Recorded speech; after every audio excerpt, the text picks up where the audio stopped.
En esta tarde, con la ayuda del Señor, vamos a estar trabajando la lección que lleva por título Las señales de la venida de Cristo, que es la lección 26, la última del leccionario el leccionario pentecostal volumen 37, y es una lección muy interesante basada en este tema tan importante de escatología bíblica, que es la venida de nuestro Señor Jesucristo. Así que ya que el tema de la lección es las señales de la venida de Cristo, pues queremos entonces ir definiendo esos conceptos. Tenemos en ese título lo que es el término señal, lo que es el término venida de Cristo. La señal, ¿qué es una señal? Según el diccionario de la lengua española, se refiere a un distintivo o marca entre una multiplicidad de significados. O sea, cuando usted busca señal en el diccionario de la lengua española, tiene un montón de significado la palabra señal, pero para el contexto específico de lo que estamos viendo aquí en esta lección, señal es una marca o distintivo.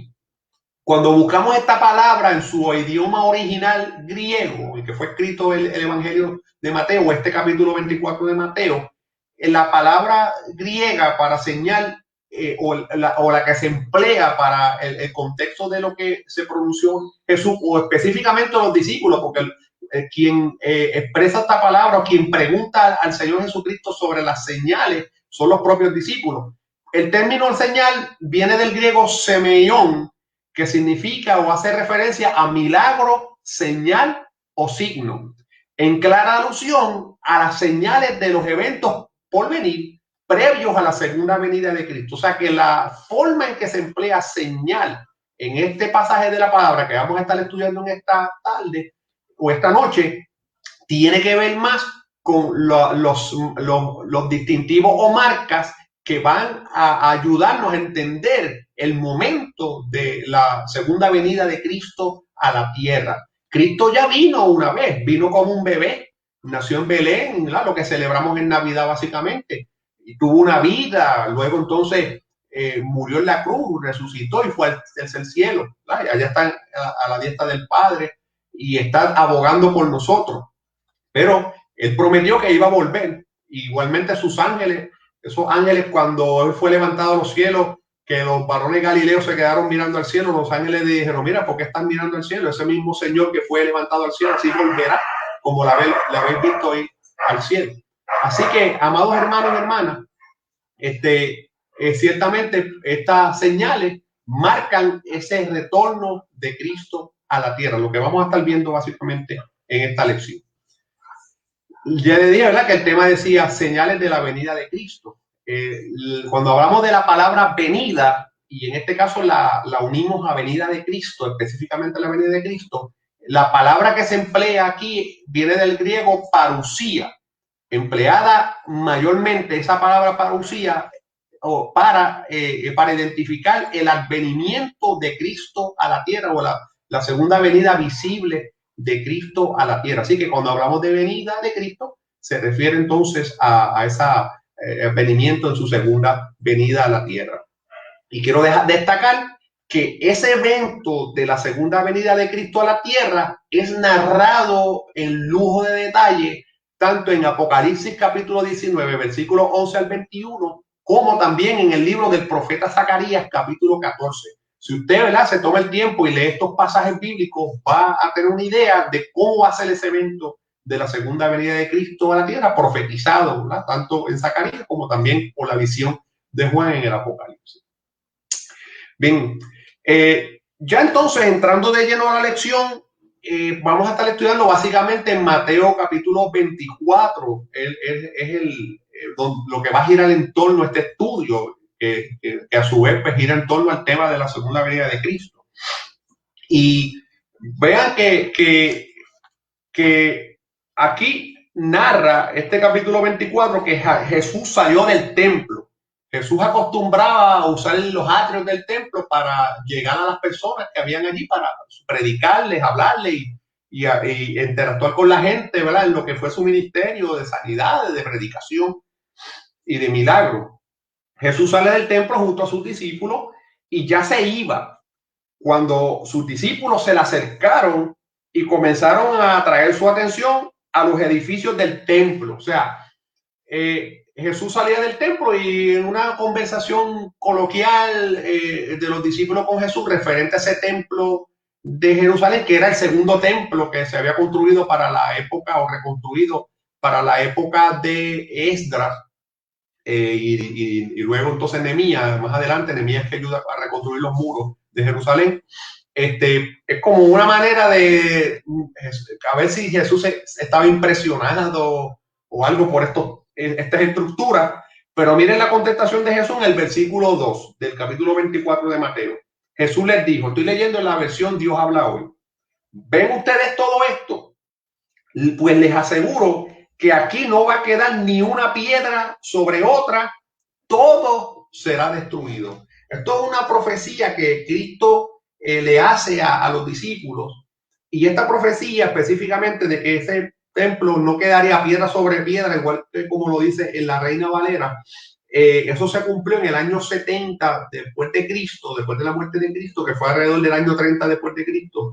Cristo muere en el año 30, 40 años después, en el año 70, se da el cumplimiento de estas palabras de Jesucristo, donde en una invasión romana a la ciudad de Jerusalén, literalmente los ejércitos romanos dirigidos por el general Tito derribaron este templo en búsqueda de todo el oro y todas las cosas que podía la majestuosidad de este templo. Así que esa profecía se cumplió, no quedaría piedra sobre piedra.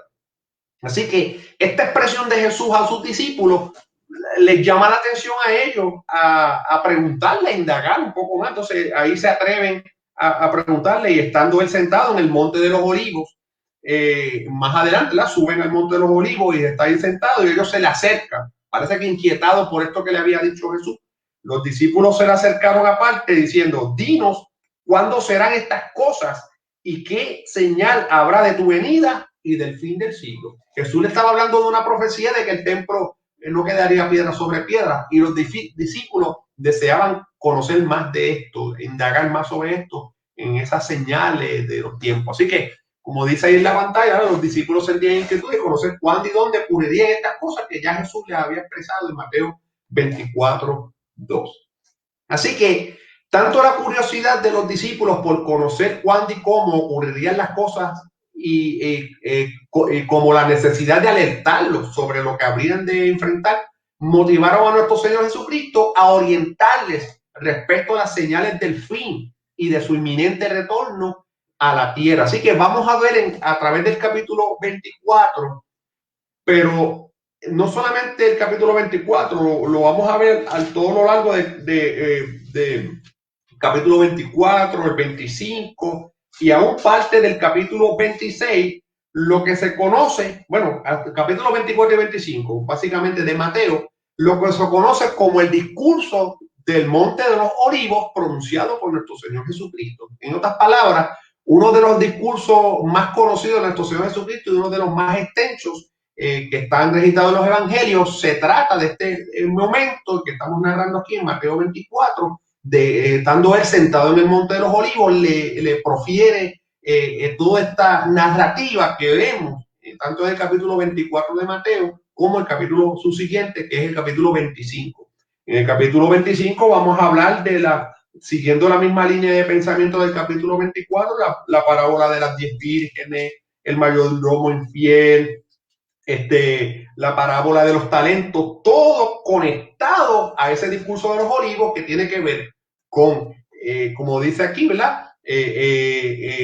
La curiosidad que estos discípulos tenían del fin de los tiempos y algunas señales del tiempo que iban a anunciar o nos iban a dar una idea del pronto retorno de Cristo a la tierra, o la segunda venida de Cristo, que él había profetizado y que estaba incluso profetizado ya en los profetas, específicamente el profeta Zacarías, más claramente. Habiendo dicho eso, a modo introductorio, amados hermanos, ahí siempre, cuando hablamos el tema de la venida de Cristo, siempre salta el asunto de el tema del arrebatamiento de la iglesia versus la segunda venida de Cristo visible a la tierra. Vamos a entrar un poquito sobre eso rápido antes de entrar de lleno a la lección, ¿verdad? Porque yo personalmente no me siento cómodo entrar a la lección tal y como está, sin como trabajar esto, aunque sea, ¿verdad? Dejarles unas bases. No puedo entrar en todos los pormenores de esto porque por cuestión de tiempo y espacio, pero sí, ciertamente puedo dejarle algunas pinceladas que después en el camino podemos ir trabajando. Entonces, este asunto, ¿verdad? Vale aclarar que existe un debate entre los estudiosos bíblicos sobre muchos asuntos que envuelven la escatología. Y hemos definido escatología en pasadas lecciones como el estudio de los tiempos del fin, estudio sobre asuntos como la muerte, lo que va a pasar al más allá de la muerte, la eternidad de Dios, el apocalipsis, todo esto, las profecías que están por cumplirse, todo esto envuelve lo que es la escatología, el estudio de los eventos que van a ocurrir y las profecías que no se han cumplido todavía, están en proceso de cumplimiento, y especialmente en el cierre ya del final de los tiempos de esta era humana terrenal. Y existe en particular dentro de ese debate en temas y subtemas de la escatología, en particular existe un amplio debate sobre el tema del arrebatamiento y la segunda venida de Cristo. Hay un amplio debate sobre dónde se ubica el arrebatamiento. Hay y hermano, cuando hablo aquí de los debates, estamos hablando del punto de vista de personas protestantes. O sea, nosotros somos protestantes. Claro, no estoy hablando de otros movimientos, de otras vertientes cristianas, sino, o sea, aún dentro de las vertientes cristianas como nosotros, ¿verdad? Que seguimos más o menos los mismos postulados, existen diferentes escuelas de pensamiento sobre este asunto de la escatología. Y en cuanto al específicamente el tema del arrebatamiento y la segunda venida de Cristo, el debate principal es, unos creen que hay arrebatamiento, ¿verdad? Como nosotros, mientras hay otros que no creen en el arrebatamiento. Y de los que creemos en el arrebatamiento, hay unos que creemos que va a ser antes de la gran tribulación, otros a mitad de la gran tribulación y otros al final de la gran tribulación. Y eso es parte, ¿verdad? Por lo menos lo básico de ese debate. Así que yo se los dejo ahí, ¿verdad? Porque eso es una realidad y cuando nosotros estudiamos la Biblia, estos temas, pues nos chocamos con esto y pues en ese sentido, pues uno quiere asumir una postura con la que entonces pues de ahí en adelante trabaje. Yo voy a hablarle en términos de lo que nosotros creemos, mirándolo en el panorama más o menos más macro. Y allí en pantalla les puse una tablita, cuáles son las posturas más o menos generales. Vean que hay algo que se conoce como el premilenialismo, hay una escuela de pensamiento que se conoce como postmilenialismo y el amilenialismo. Son las tres vertientes generales, las esferas más importantes en esto del estudio de la escatología. Y el premilenialismo, que es más o menos donde nosotros nos ubicamos, nosotros los pentecostales nos ubicamos dentro de la creencia del premilenialismo, y aún dentro del premilenialismo hay dos posturas adicionales. Está la histórica o el premilenialismo histórico y está el premilenialismo dispensacionalista. En términos de nosotros, los pentecostales, pues nos ubicamos más en premilenialistas, dispensacionalistas, pretribulacionistas. Perdonen el juego de palabras, pero es para que entendamos, ¿verdad? Dentro del estudio de la escatología, dónde nosotros nos estamos ubicando. Nosotros, pues, nuestra iglesia no predica lo que es el premilenialismo histórico, donde ellos, su postura en términos del arrebatamiento de la iglesia versus la segunda venida es que ellos son lo que se conoce como post-tribulacionistas, que es que creen que el arrebatamiento de la iglesia va a ser posterior a la gran tribulación y más o menos en un evento simultáneo con la segunda venida de Cristo, según narra Apocalipsis 19. Como que los dos eventos se van a dar a la par. Primero el levantamiento de la iglesia y ahí mismo viene Cristo con los santos a la tierra, ¿verdad? Algo, se lo menciono de la manera rápida. Ahora, dentro de los premilenialistas dispensacionalistas, que hay tres vertientes, los pretribulacionistas, los midtribulacionistas y los posttribulacionistas. Ahí nosotros nos ubicamos en los pretribulacionistas porque nosotros creemos en el arrebatamiento de la iglesia previo a la gran tribulación, previo a lo que va a ocurrir en los 7 años de gran tribulación que habla el Apocalipsis.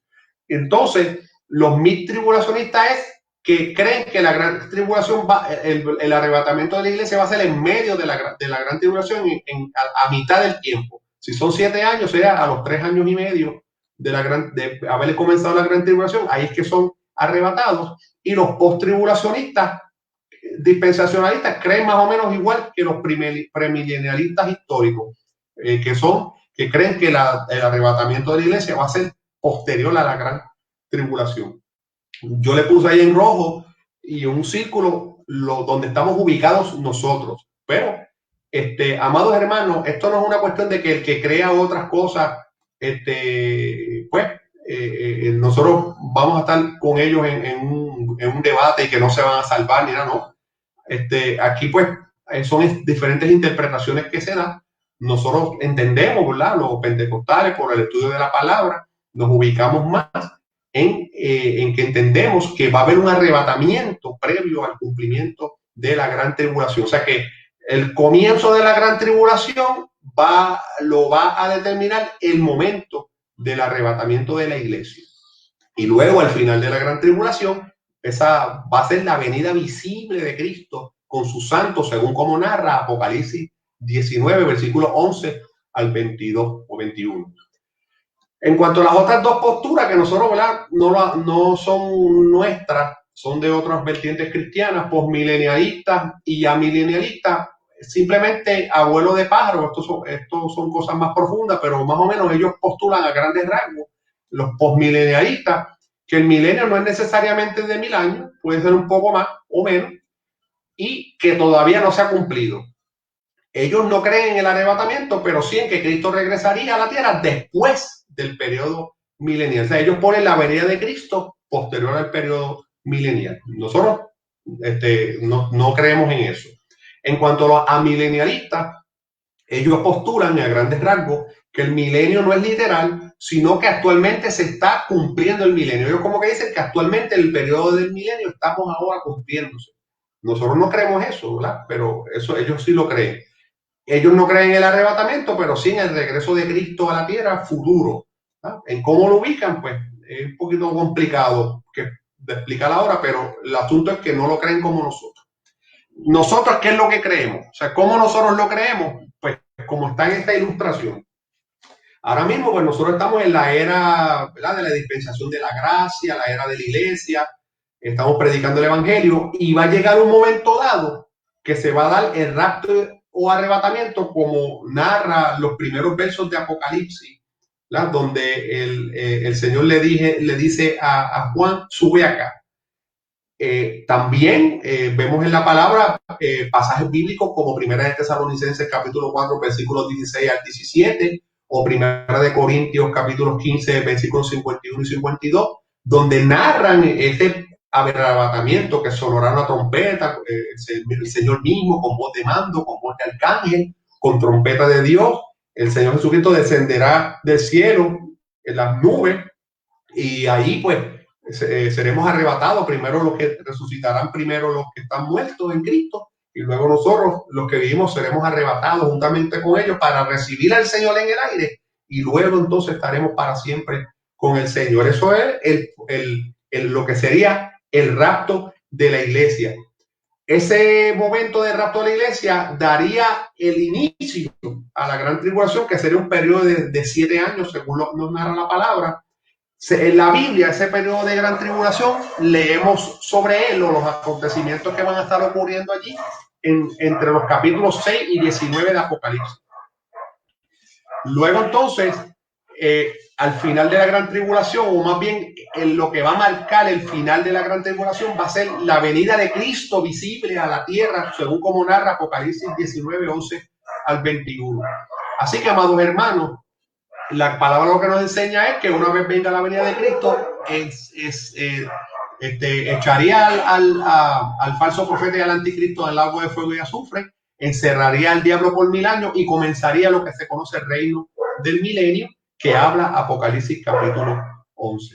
Así que, amados hermanos, ¿verdad? Estos a grandes rasgos, ponerle el panorama para entonces lo que es la lección de hoy, porque la lección de hoy son las señales de la venida de Cristo. Y yo quiero establecer que son las señales de la venida de Cristo, de este evento que está aquí. No son las señales del rapto o el arrebatamiento, son las señales de la venida de Cristo, ¿sabes? El evento que va a ocurrir al final de la gran tribulación. Que hay cosas que nosotros podemos decir que están pasando ahora y que se parecen mucho a lo que vamos a estar leyendo ahora en el capítulo 24 de Mateo, sí, pero eso no significa que es las señales del rapto. Son señales que se están cumpliendo y cosas que, como vamos a hablar más adelante, se han dado en la historia, no son nuevas de ahora, pero van a ser bien distintivas para el momento de la venida de Cristo, o su segunda venida. Así que pues, continuamos entonces. Pues, ¿por qué para nosotros es importante estar ubicados en espacio y tiempo en cuanto a este tema de las señales de la venida del Señor? Yo lo resumo en lo que expresa nuestro propio Jesucristo en Lucas capítulo 21, versículo 28, cuando Él nos dijo estas palabras: cuando estas cosas comiencen a suceder, erguíos y levantad nuestra cabeza, porque vuestra redención está cerca. O sea que ciertamente hay unas cosas que están sucediendo en el panorama que vivimos, que no, en el espíritu sentimos a flor de piel que estamos entrando en la escalada de eventos que nos están llevando al fin de los tiempos. Y ciertamente esto es para que levantemos nuestras cabezas y entendamos que vuestra redención está cerca. Amén. Bien, pues entonces, habiendo dicho eso, vamos formalmente a la clase, a lo que sean las partes de, según la misma estructura que nos provee el expositor. Y para los hermanos que se han conectado recientemente y cualquier amigo que no sea de nuestra iglesia que se haya conectado, este es el hermano José Bonilla, por la gracia del Señor, superintendente, ¿verdad?, del Departamento de Educación Cristiana y Familia de la Iglesia de Dios Pentecostal Movimiento Internacional del Barrio Aceitunas de Moca, que estamos aquí dando nuestra lección virtual. Estamos ahora en vivo, pero luego, ¿verdad?, este video se va a quedar grabado, y si usted quiere regresar a él y volver, ¿verdad?, desde el principio, pues amén. Tan pronto culminemos este video, vaya al principio y esperamos que sea de bendición y pueda beneficiarse de este material bíblico. Así que continuamos entonces con nuestra clase. Quiero entonces, antes de entrar de lleno a esa parte 1, hablar, ¿verdad?, lo que queremos hablar allí, quiero leerles rapidito los pasajes bíblicos de Mateo 24, 3 al 14, que es la base bíblica que vamos a estar elaborando en los próximos minutos. Así que vaya conmigo a su Biblia, allí a Mateo 24, versículos 3 al 14. Yo lo voy a estar leyendo en la versión Dios habla hoy, pero usted, ¿verdad?, me va siguiendo en la versión Reina Valera, ¿verdad?, o la versión que usted tenga. Dice así la palabra: en el nombre del Padre, del Hijo y del Espíritu Santo. Amén. Luego se fueron al monte de los Olivos. Jesús se sentó y los discípulos se le acercaron para preguntarle aparte: queremos que nos digas cuándo va a ocurrir esto, cuál será la señal de tu regreso y del fin del mundo. Jesús le contestó: tengan cuidado de que nadie los engañe, porque vendrán muchos haciéndose pasar por mí. Dirán: yo soy el Mesías, y engañarán a mucha gente. Ustedes tendrán noticias de que hay guerras aquí y allá, pero no se asusten, pues así tiene que ocurrir. Sin embargo, aún no será el fin, porque una nación peleará contra otra y un país hará guerra contra otro, y habrá hambres y terremotos en muchos lugares, pero todo eso apenas será el comienzo de los dolores. Entonces los entregarán a ustedes para que os maltraten y los maltratarán, y todo el mundo los odiará por mi causa. En aquel tiempo muchos renegarán de su fe y se odiarán y se traicionarán unos a otros. Aparecerán muchos falsos profetas y engañarán a mucha gente. Habrá tanta maldad que la mayoría dejará de tener temor hacia los demás, pero el que siga firme hasta el fin se salvará. Así que esa es parte de lo que dice ese versículo. El versículo 14 dice, y esta buena noticia del reino será anunciada en todo el mundo para que todas las naciones la conozcan, entonces vendrá el fin. Aleluya. Así que, amados hermanos, aquí ya hemos mencionado, ¿verdad?, en alguna forma, que había dos preguntas importantes. ¿Cuándo ocurrirá la destrucción del templo y cuándo será la parucía o el fin del mundo? Eso fue lo que encierra esa pregunta de los discípulos. ¿Cuándo serán estas cosas y cuándo será, cuáles son las señales de tu venida? Ya hemos anteriormente, ¿verdad?, clarificado el término parucía, que se usa principalmente para lo que se refiere al advenimiento glorioso de Jesús al final de los tiempos o la segunda venida visible de Cristo a la tierra. Aquí entonces hablaba de 10 señales del fin de los tiempos. En resumen, mencionó Jesucristo que habrán falsos cristos, habrán guerras y rumores de guerra, habrá pestes, habrá hambre, habrá terremotos, habrá persecución a los cristianos, a los judíos, ¿verdad?, pero también a los que creen en él. Muchos tropezarán, falsos profetas, multiplicación de la maldad, el amor de muchos se enfriará, y también hay un distintivo de la evangelización del mundo. Si nosotros no podemos ver estas señales, nosotros podemos decir, mira, en la historia después de Cristo han habido muchos falsos cristos, ha habido muchos que se han hecho pasar a decir que son Cristos. Han habido guerras, han habido rumores de guerra, han habido pestes, que son plagas. Ahora mismo estamos viviendo una del COVID-19. Ha habido hambre, hambruna, ha habido desde tiempos inmemoriales, ha habido terremotos, ha habido persecución. En cuanto a que muchos tropezarán, pues eso pasa, eso ocurre. Hay falsos profetas. Hemos sentido que como que la maldad se ha multiplicado y el amor se ha enfriado. Y se está evangelizando el mundo. Aquí, en términos de estas señales, podemos decir que la evangelización del mundo todavía no ha sido un cumplimiento completo. Posiblemente no va a haber un cumplimiento completo de la evangelización del mundo en el proceso del arrebatamiento, pero sí antes de la segunda venida de Cristo a la tierra, como mencionamos, que será al final de la tribulación. Ya en ese periodo sí, la propia palabra nos evidencia en Apocalipsis que habrá unos esfuerzos tanto de unos ángeles como tanto de los 144,000 sellados, como otra forma, ¿verdad?, los dos olivos que se encargarán de seguir llevando el evangelio a todos los rincones de la tierra. Claro, mientras el día dure en esta era de nosotros, previo al arrebatamiento, tenemos que hacer todo lo indecible para seguir llevando y diseminando el mensaje de la palabra y el evangelio a toda criatura. Pero posiblemente vendrá el arrebatamiento y esta señal no se habrá cumplido completamente porque no hemos podido alcanzar al mundo completo. Todavía existen países en el mundo que nunca nadie de esos habitantes ha escuchado palabras del Señor, aunque usted no lo crea. Sí, aún con toda la tecnología que tenemos, hay lugares que el evangelio no ha llegado, personas que nunca han conocido el evangelio del Señor. En cuanto al resto de las señales, aunque nosotros podamos decir que hemos tenido o podemos estar viendo estas señales actualmente y las hemos visto a través de la historia, la realidad es que estas señales marcan o marcarán más vívidamente, se agudizarán de una forma en previo a la venida de Cristo que ya es evidente, de una manera que ya todo esto a la vez ocurriendo en grande escala.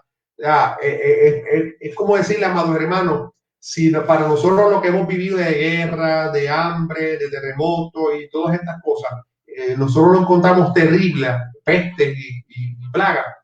No queremos encontrarnos en esos tiempos previo a la venida de Cristo, donde todo esto estará 10, 100 veces más fuerte sobre la faz de la tierra y la humanidad sufriendo, muriendo por miles de millones de personas. Así que, por medio, ¿verdad?, de todas estas cosas. Esto no es nada, esto del COVID-19 es nada, lo que ha pasado en el pasado es nada comparado con lo que nos narra el Apocalipsis de lo que va a pasar en la tierra en esos días de gran tribulación. Así que pues eso, le dejamos con eso. Estamos viendo estas señales ya en el tiempo de nosotros, algunas de estas cosas ahora sucediendo, pero realmente son las señales que van a marcar el fin de los tiempos previo a la venida de Jesucristo. en su segunda venida visible, según, ¿verdad? Y recalcamos como narra Apocalipsis capítulo 19, versículo 11 al 21 y Zacarías capítulo 14. Vean, amados hermanos, que en estos pronunciamientos de Cristo, en estos versos y sobre estas señales, Jesús primero advirtió sobre falsas señales, luego, segundo, trazó un cuadro de las condiciones prevalecientes hasta el fin de la era, entre ellas engaños de índole religiosa. O sea que todas estas señales que vimos anteriormente las podemos reducir o clasificar entre engaños de índole religiosa, levantamientos sociales y políticos, calamidades naturales, deslealtades, persecución, cosas que anunciarán el fin de los tiempos. Pero es importante que ustedes entendamos, yo también, que el llamado del Señor a sus seguidores es, a lejos de enfocarse en eso, es a perseverar en la diseminación y extensión del Evangelio. Ese es nuestro enfoque principal. O sea que aquí, pues, amados hermanos y hermanas, hay que tener cuidado con esto, de no estar, pues, viendo lo que está pasando para estar demasiado metido mucho en eso, ¿no? Nosotros tenemos un llamado, un trabajo que es seguir predicando mientras el día dure, seguir predicando el Evangelio, llevando la palabra, haciendo discípulos, para que, ¿verdad?, ese momento del arrebatamiento la mayor cantidad de almas y vidas puedan ser arrebatadas al cielo. Ese es el enfoque principal. Bien, esa fue lo que era la primera parte. La segunda parte, pues, gira en torno a la temática de la gran tribulación, y los versículos que vamos a estar considerando aquí en esta parte se encuentran en Mateo capítulo 24, versículos 15 al 26. Y vamos a leer así con la ayuda del Señor. El profeta Daniel escribió acerca del horrible sacrilegio. Cuando ustedes lo vean en el lugar santo, el que lee entienda. Entonces los que estén en Judea, que huyan a las montañas, y que esté y el que esté en la azotea de su casa, que no baje a sacar nada, y el que esté en el campo, que no regresen ni aún a recoger su ropa. Pobres mujeres, aquellas que en tales días estén embarazadas y tengan niños de pecho, pidan ustedes a Dios que no hayan de huir en el invierno ni en el sábado, porque habrá entonces un sufrimiento tan grande como nunca lo ha habido desde el comienzo del mundo, ni lo habrá después. Y si Dios no acortara ese tiempo, no se salvaría a nadie, pero lo acortará por amor a los que ha escogido. Si entonces alguien les dice a ustedes, miren aquí que está el Mesías y miren allí está, no lo crean, porque vendrán falsos Mesías y falsos profetas y harán grandes señales y milagros para engañar y ser posible hasta los que Dios mismo ha escogido. Ya se lo he advertido a ustedes de antemano. Por eso, si les dicen, miren, allí está en el desierto, no vayan. O si les dicen, miren, allí está escondido, no lo crean. Eso, ¿verdad? Los versos, según la versión Dios habla hoy, que nuevamente siempre la leo en esa versión para tener una idea de el pensamiento general. Aquí comienza hablando, aquí mencioné el horrible sacrilegio, lo que la Reina Valera se refiere a la abominación desoladora. Esta frase, este concepto de abominación desoladora es mencionado en la Biblia por primera vez por el profeta Daniel. Y aquí Jesús retoma ese concepto y habla algo parecido a lo que profetizó Daniel.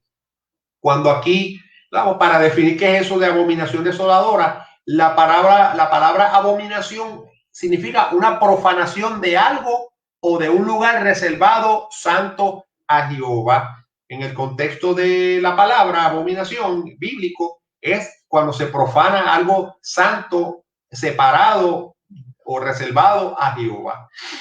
Cuando se le añade el término desoladora, conlleva la idea de que esa afrenta ha sido tan vergonzosa y repugnante que esa abominación trae como consecuencia desolación, que es un estado de lo que ocurre, ¿verdad? Tras un desastre, la desolación, la destrucción, todo esto que envuelve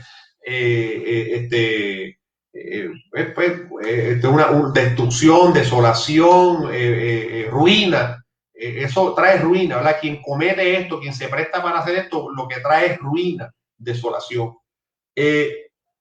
Jesús, hacemos para contextualizar el término, la mención de abominación desoladora, como mencioné anteriormente, se dio en Daniel y específicamente en los versos del profeta, ¿verdad? El libro del profeta Daniel, capítulo 9 y versículo 27, capítulo 11, 31 y 12, 11, son los pasajes específicos de la palabra y específicamente en el libro de Daniel que se expresa sobre la abominación desoladora. Y esa profecía de Daniel, según menciona allí en esos pasajes, tuvo su cumplimiento en los años 167 al 168 antes de Cristo. Esa profecía de Daniel tuvo su cumplimiento casi 160 y pico o 170 años antes de Cristo, por medio de un personaje conocido como Antíoco Epífanes, quien profanó el templo de Jerusalén erigiendo una estatua de Zeus y sacrificando un cerdo. Así que menciono el cumplimiento del pronunciamiento de Daniel. Pero aquí Jesús retoma el concepto de abominación desoladora para explicar que en el futuro, ¿verdad? En un futuro al momento de Jesús, acuérdense que Jesús vivió y cuando pronunció esto, estamos hablando de más de 200 años después de lo que ocurrió con Antíoco Epífanes. Jesús toma el concepto nuevamente de abominación desoladora para explicar que en un futuro ocurriría una profanación similar en el templo de Jerusalén. Aquí entonces les menciono que los estudiosos bíblicos coinciden en que esta profecía de Jesús tuvo su cumplimiento en otra profanación que se dio en el año 70 después de Cristo. Ahorita les mencioné sobre esa invasión romana en el año 70, 40 años después de Cristo, más o menos aproximadamente, pues con el arribo del ejército romano que sitió a Jerusalén y destruyó el templo, hubo una profanación también de ese templo que cae en esa categoría de una abominación desoladora. Pero, aunque estas profecías se dieron, ¿verdad?, cierto grado de cumplimiento, tanto el pronunciamiento de Daniel como el de Jesús también apuntaban a que en un futuro más asociado al fin del tiempo, esto iba a ocurrir nuevamente. Cuando vemos, ¿verdad?, el libro de Apocalipsis, lo que es la bestia, el anticristo, nos lleva a pensar que esto se va a volver a repetir, ¿sabes? Y en este caso, lo que se entiende es que en algún momento de la gran tribulación se erigirá y se establecerá en el templo de Dios la imagen del anticristo. Y eso entonces sería una abominación desoladora, o como leí aquí en la versión, un horrible sacrilegio. Y eso entonces, ¿verdad?, encierra las palabras de Jesús.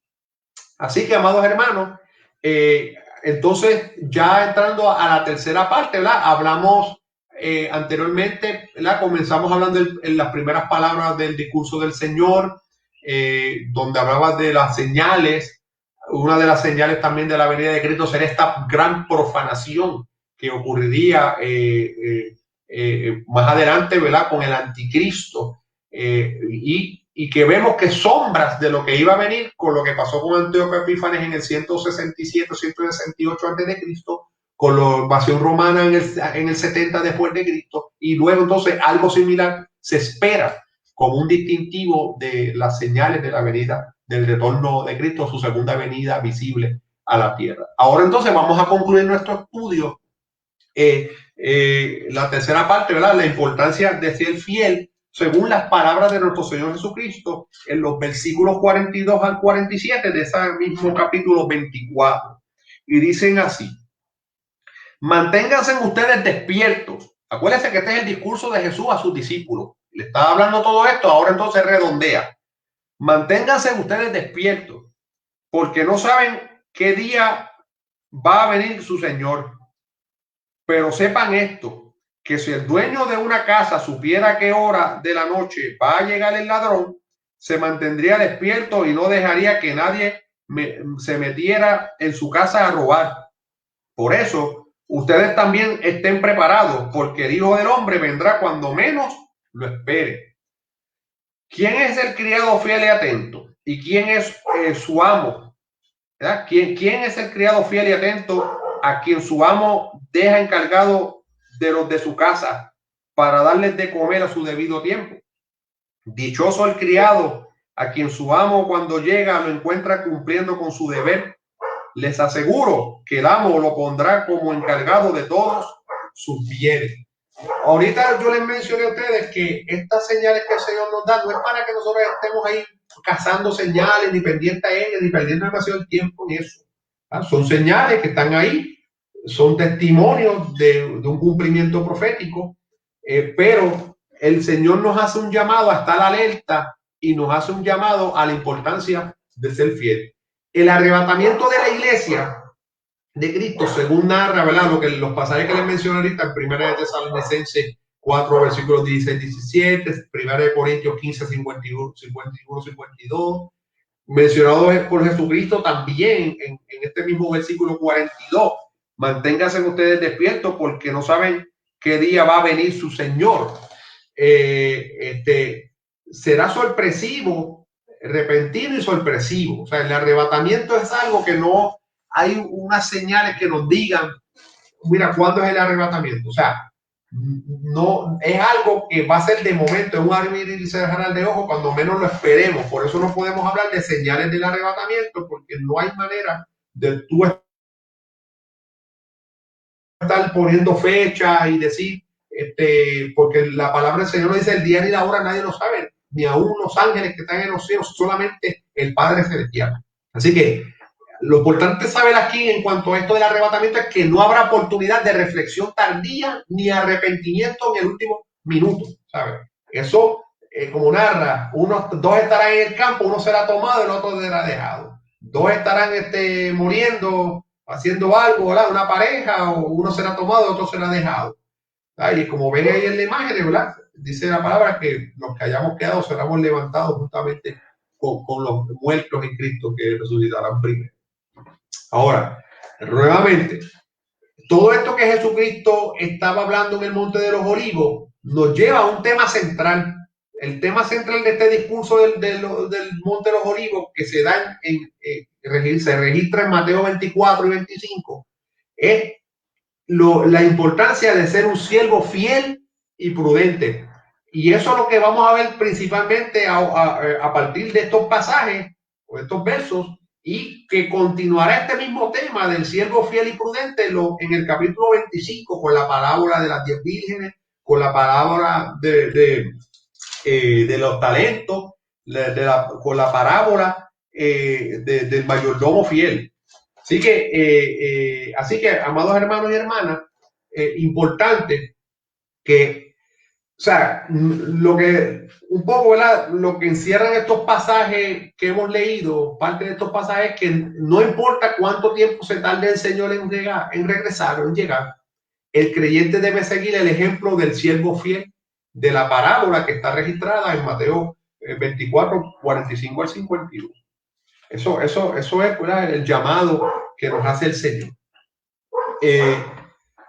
Un siervo verdaderamente fiel valora su salvación, siempre está ocupado, es una persona íntegra y su primera responsabilidad es servir al Señor en todas las maneras posibles.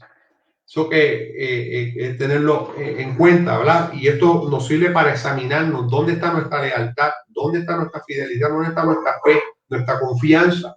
Tiene que estar plenamente puesta en Cristo y procurando en el Señor que Él allí podamos estar ocupado en Él, poder enfocado en Él, esperando su venida, pero trabajando para que otros vengan al Señor. Así que eso es la importancia de ser fiel. El contraste de ser un siervo que no es fiel, ¿verdad? Un siervo que no es fiel se comporta negligentemente. Su mal proceder y sus malas acciones serán evidencia en su contra. La palabra nos habla aquí mismo en Mateo 24, 48 en adelante, dice: pero si ese criado es un malvado y pensando que su amo va a tardar, comienza a maltratar a otros criados y se junta con borrachos a comer y a beber, el día en que menos espere y a una hora que no sabe, llegará su amo y lo castigará condenándolo a correr la misma suerte que los hipócritas. Entonces vendrá el llanto y la desesperación.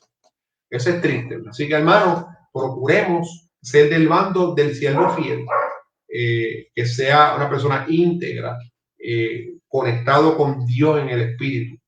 Así que, pues, amados hermanos, ¿qué más podemos decir? En conclusión, un verdadero creyente no debe experimentar sorpresa o desesperación ante el retorno de Cristo, sino gozo, ya que Cristo dio a conocer cuáles son las señales de su venida. Así que nosotros tenemos que estar enfocados en el Señor, no estar tristes, no estar desesperados. Y si hay alguna persona que esto lo desespere, debe examinarse y debe sincerarse con el Señor. Señor, ¿ah? Como la oración de David, Señor, mira, examíname y ver si hay camino de perversidad en mí. Crea, oh Dios, un corazón limpio y renueva un espíritu recto dentro de mí. Ayúdame, Señor, a que mi fe, oh Dios, conecte contigo, Señor. Creo, ayuda a mi incredulidad, ayuda a conectar contigo. Ayúdame, oh Dios, a reafirmar mi relación contigo, Señor, y devuélveme el gozo de la salvación. Si usted, ante esto que estamos hablando aquí, ante las señales de la venida, ante el inminente retorno de Cristo a la tierra, usted siente algún tipo de tristeza o desesperación o no sé, eso es un indicio, amados hermanos, de que puede ser que el gozo de la salvación no está allí. Porque como yo me leí anteriormente, el Señor Jesucristo lo que nos habla a través de esto es a que cuando veáis todas estas cosas, erguíos vuestras cabezas, ¿verdad? Y gocémonos porque vuestra redención está cerca. Eso es algo para examinar. Nuestra lección bíblica es para examinarnos dónde estamos posicionados en Jesús. Y si tú estás plenamente conectado al Señor, tú vas a experimentar en tu vida el gozo de la salvación, la paz de Dios y la libertad en Cristo. Evalúa tu vida a través de estos tres parámetros: la libertad en Cristo, el gozo de la salvación y la paz de Dios. Ese gozo de la salvación no es otra cosa, esa seguridad de que nuestros nombres están escritos en el libro de la vida. Y si nos toma la muerte o si Cristo viene, vamos para el cielo porque estamos asegurados allí. La libertad en Cristo es que ya no domina en mí la carne, la naturaleza de satánica ni el mundo, sino es Cristo ahora el que domina nuestra vida. Cristo es el centro, amo, el Señor de nuestra vida, el que rige nuestra vida, el que dicta las pautas de nuestra vida. Ya el mundo no es el que dicta las pautas, no es la carne, no es el diablo, sino Cristo. Eso es lo que es la libertad en Cristo. Y la paz de Dios, que como dice Pablo, una paz que sobrepasa todo entendimiento. Y como dijo Jesús, mi paz os dejo y mi paz os doy, el mundo no la da como yo la doy. Es experimentar una paz que no depende de las circunstancias que nos rodean, ni cuán bien o mal estamos, sino que aún en medio de la tormenta más grande, podemos estar como Jesucristo en la barca, dormidito, tranquilito, porque tenemos la paz de Dios en nuestro corazón. Amados hermanos, sí que esa es la enseñanza en esta hora, la aplicación y la evaluación que tenemos que hacer. En conclusión, ¿verdad? El propósito de Jesús al referirse a todas estas señales de su regreso no fue estimular predicciones ni cálculos acerca de fecha, sino advertirnos que debemos estar preparados. La mejor medida para ello es permanecer como sus más fieles servidores. Alabado sea el nombre del Señor. Esa es la conclusión, ¿verdad? En esta hora. Así que les dejo ahí las referencias bibliográficas consultadas, principalmente, ¿verdad? El leccionario bíblico, pero también no hacemos uso de algunas